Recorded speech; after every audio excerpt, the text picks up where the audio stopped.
Hello guys, it's Aika nga pala. So maglilinis tayo ng aking kwarto na ginawa ko ng studio. Tingnan nyo kung gaano kakalat ng mga makeup ko. So sisimulan ko na nga pala maglinis dyan. Bombastic side-eye. Pinas forward ko na nga pala dyan kasi nga po ako'y maglilinis. Malapit na nga pala ako matapos sa part neto. And this is it. Ganda no. Pero tignan mo mga makeup ko kagugulo. Grabe naman to. Ito naman next kong lilinisin. Tatanggalin ko nga muna pala dyan yung electric fan para hindi sagabal sa aking paglilinis. Sa part na ito, ayan, pinagtatanggal ko na muna yung mga makeup ko. At tinapon ko na nga pala yung mga hindi ko na ginagamit. And eto na siya. Wow, grabe ang linis. Kaso tignan mo yung lapag.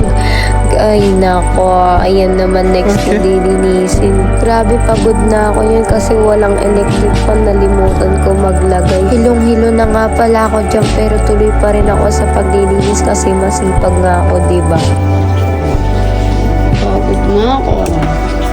Pag natapos ko nga pala to, next ko namang aayusin yung mga teddy bear ko. Grabe, ayoko na. Kayo na lang maglinis dito. Lilinisin ko nga muna pala yung ilalim dyan para maganda tignan. Dahil mabait ako, ang ginawa ko, pumunta ako sa ilalim. Tignan mo nangyari sa akin, nauntog pa ako.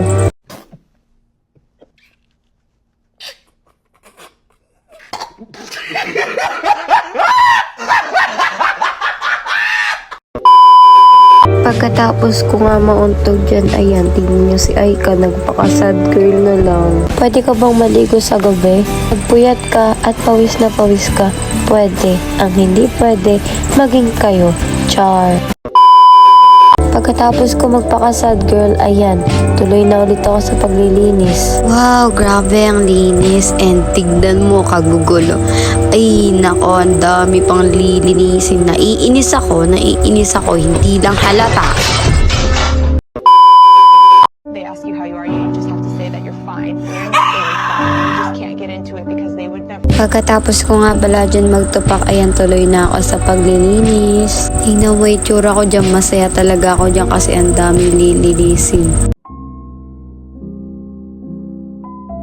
Tuloy na tayo sa paglilinis.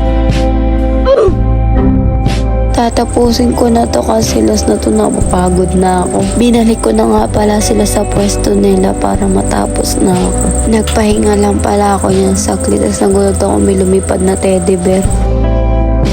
Grabe, pagod na ako dyan at pawis na pawis. Bago nga pala ako matapos dito, shoutout nga pala kay Fiona. Isa ko siyang followers at #1 supporter na rin.